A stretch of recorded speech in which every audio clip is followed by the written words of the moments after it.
Right, YouTube, it's Shadow King Nazru. I'm here to talk about the D23 trailers for Kingdom Hearts 3. We got quite a bit of new content from it, and oh boy, does it look amazing. So let's start off with the first trailer. We start off with Sora calling off the new Organization 13, or it's also called the 13 Seekers of Darkness, out. And we see the return of Marluxia, one of the main antagonists from Kingdom Hearts Re-Chain of Memories, which is back before Kingdom Hearts 2.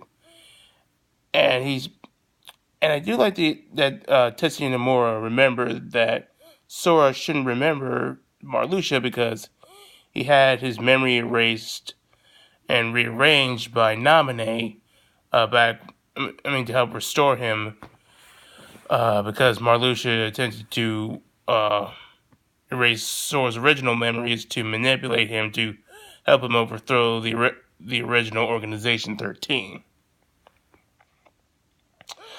My question is, why would Master Xehanort recruit Marluxia, as Marluxia was a traitor, and one of the reasons why he didn't recruit some of the other organization members was because, as he said, there was a weakness of trust.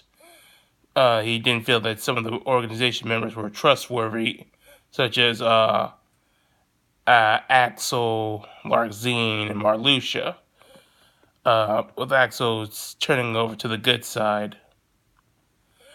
Uh, Even though Marluxia's now saying that he serves the true organization. And it's really important that Marluxia's in this because if you played Kingdom Hearts Union Cross, we got introduced to his somebody, his complete person, who's named Laurium. So there's going to be a tie there, and hopefully Kingdom Hearts Union Cross will probably help explain how uh, Laurium became Marluxia. And it's interesting how he lives for so long, because Kingdom Hearts Union Cross existed somewhere between 1,000 to 100 years before Kingdom Hearts' birth by sleep, which means that he's lived a really long time and hasn't aged, which is what Tetsuya Nomura said, that nobody's don't age. That explains everything. But moving on, we then cut to the Toy Story world, where Buzz, Woody, Piggy, and Rex are sneaking up on the Heartless and getting ready to attack them, but Sora, Donald, and Goofy start charging in at them. Then we go to a new world, which is the Monster Inc. world, and we see Sora and Donald and Goofy's new forms. So yes, the leaks from Monster World were official, though they were basically back in probably in like the proto stages of the game. As we see new designs changes for Sora, as he has a different different body color than what he had in the leaked photos. And the trio meet up with Mike Wazowski and Sully. I should probably reverse that due to Sully being more important than Mike, along with Boo. And Mike Wazowski is surprised that Sora and crew aren't scared by them, because if you watch Monster Inc., back then they thought that humans were like poisonous or something, so you couldn't make contact with them. And they later learn on that humans aren't dangerous to them at all. And then we cut to some huge gameplay with Sora, Donald, Goofy, Sully, and Mikey fighting off the Unversed. So yes, the Unversed are back, which also confirms that Vanitas came back, because you can't have the Unversed without Vanitas, which was later confirmed later in the trailer. And we get to see Sora has a new Keyblade that comes from the Monsters Inc. world, and has the ability to transform into these claw gauntlets and able to attack multiple enemies. And then we cut to Rapunzel's world in Tango, which was where we originally were when Sora, Donald, and Goofy met Marluxia, and we see Sora fighting alongside uh, Rapunzel and whatever her love interest's name was. I think his name was Swift or Flip or something along those lines. Anyway, but anyway, they start fighting the Heartless. We Rapunzel starts using her hair as long range attacks, and we see Sora's Keyblade, which looks like some kind of like a sunflower sort of thing, and has the ability to transform into a staff, and it's really compatible with Sora's Wisdom form. As we saw, he had the blue coloring scheme in his new Dry form. So this also confirms that Dry forms will be applicable to multiple Keyblades. So we know, because it's with that new Star Keyblade that Sora has been having in a lot of trailers that turns into the double shooters, and also that bazooka thing, and now this, which also turns into a staff called the Mirage Staff, and it has the ability to fire out these multiple lasers called these spectral lasers, and even turn into a huge tower which can also shoot multiple lasers as well. And we also get to see the return of summons, as Ariel was in the trailer. So does this mean that we'll go to Atlantica, or maybe someone will provide us the summon for Ariel? Because who knows? Of course, I know Gamer's Joy probably won't be all too thrilled about going to Atlantica, as he hates that world. Then we cut back more to the Toy Story world, as we get to see more places. We get to see more of the Hyper Hand, which I explained in the last trailer review, with its very power-focused combat. And we get to see more crazy things like Sora, Woody, and Buzz going on the rocket and fighting this UFO Heartless, and so many other various things that I can't describe on the top of my head, but it was really good. Then we cut back to the Monster Inc.'s world, and we see that the second transformation for the Monster Inc. Keyblade is that they can turn into yo-yos that you can attack with, and then ultimately have its finisher turns into these giant clamping monster mouth that clamps on your enemies. And then we cut to Sora using Mike Wazowski as a bowling ball against the Unverse. And we also see the return of Meow Wow, the Dream Eater from Dream Drop Distance. And he uses his special ability to summon multiple Dream Eaters.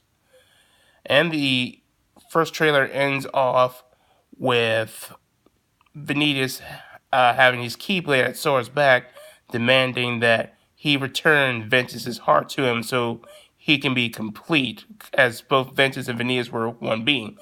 And the heart within Sora, which is Ventus, was reacting to Vanitas as it was realized what was kind of going on the subconscious level. And Vanitas, just kind of having his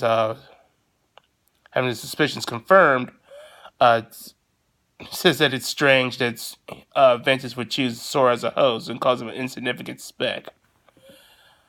Even though Vanitas still needs Ventus to help create the X-Blade. I know it's called the Keyblade, but I don't want to have people confused between the original Keyblade and the Keyblades that everybody else uses. We just call it X-Blade. So all in all, I really did like the first trailer. It was really great. We got to see some new content. We got to see the return of Vanitas and Marluxia. What I'm really confused by is that how did the organization get back Vanitas? Because one of my theories was that they would have to revive Ventus first, and by their link, Vanitas would return as well. Kind of like with Akami and Piccolo sort of thing. You can't have the two without the other. Uh, so maybe they use the darkness to help revive Vanitas, and Ventus still needs to be brought out by the key to return hearts, which Sora is going to be looking for. So that's enough about the first trailer. We cut to the second trailer, which is basically showing similar footages that we've seen in the past trailers, but we've seen new updates. Most notable ones are the improvements on the looks of young Xehanort and his future self's nobody, Xemnas. I never had a problem with young Xehanort, but oh boy, I'm so glad they fixed Xemnas. His jawline was just way too thick and went a little forward than it should have been. They toned it back and it looks more like how it should be, like in the classic Kingdom Hearts 2 game and Dream Drop Distance, and it looks a lot better. So yes, HMK, I was right. They needed to fix Xemnas' face. And